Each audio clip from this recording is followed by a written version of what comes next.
Tervehdys, mä olen Mai ja ajattelin tässä näillä muutamalla videolla jakaa vähän meidän kokemuksia siitä, että miten me ollaan tuolla Linnanmaan Norssin alakoululla kerätty leirikouluvaroja vanhempien kesken.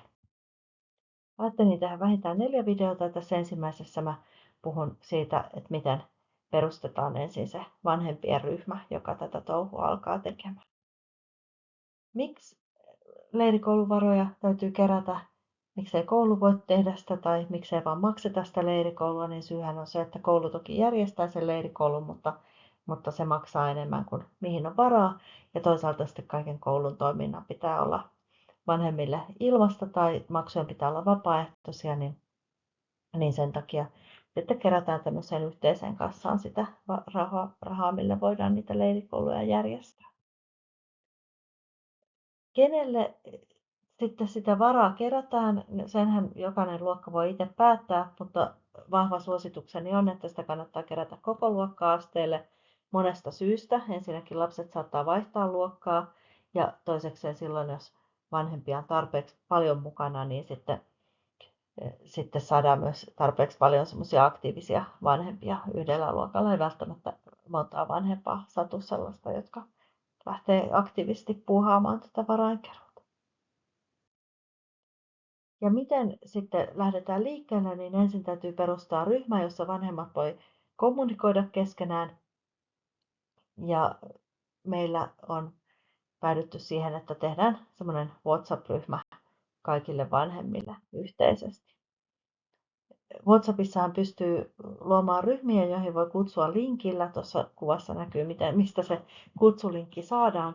Ja sitä linkkiä voi sitten pyytää opettajia jakamaan Wilmassa taikka jakaa sitten sitä linkkiä vanhempainilloissa ja eri kanavissa, jotta mahdollisimman paljon saataisiin vanhempia mukaan sitten tähän ryhmään.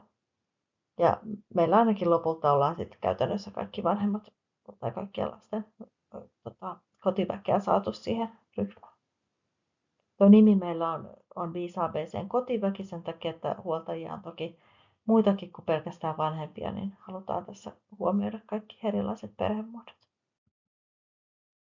Sitten tämän yhden ison yhteisen koko luokka-asteen vanhempien ryhmän lisäksi meillä on tapahtumakohtaisia ryhmiä, jotta se keskustelu pysyisi suht maltillisena eikä spämmättäisi kaiken maailman yksityiskohdilla sitä isoa ryhmää, niin sitten luodaan aina tämmöisiä pienempiä ryhmiä joka tapahtumaa varten. Se on hyvin helppoa, niin kuin tuossa äsken nähtiin, sitten jakaa se tapahtuman linkki sinne isoon ryhmään, että kaikki ne, jotka haluaa osallistua vaikkapa sitten Halloween-diskon tai pikkujoulukahvilan tai minkä tahansa järjestelyyn, niin voi sitten liittyä siihen tapahtumakohtaiseen ryhmään sitä puuhaamaan, koska sitä keskustelua tulee yleensä aika paljon joka tapahtumaan liittyen.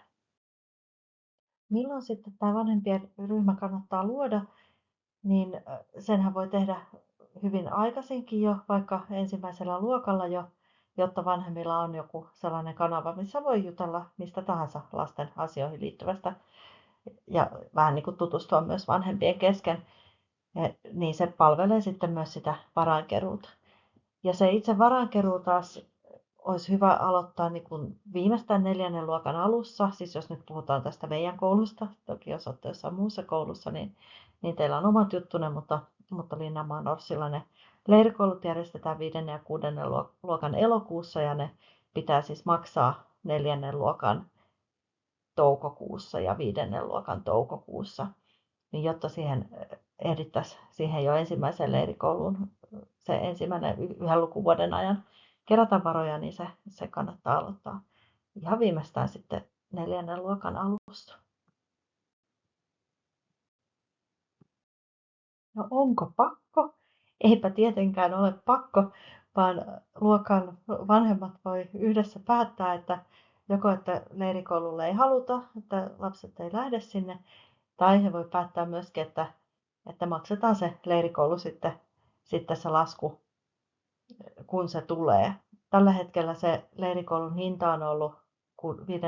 luokalla noin 100 per oppilas ja noin 350 € sitten 6. Mutta täytyy tosiaan muistaa se, että kaikilla lapsilla pitää olla oikeus lähteä sinne leirikouluun, jos se järjestetään. eikä kenenkään tarvitse siitä maksaa. Eli vähän niin kuin sillä ajatuksella, että se joko järjestetään kaikille tai ei kenellekään riippumatta siitä maksaako. Ja sitten jos ne rahat, mitä on kerätty, ei riitä sen leirikoulun järjestämiseen, niin sittenhän sinne ei varmaankaan voi lähteä. Niin sillä ajatuksella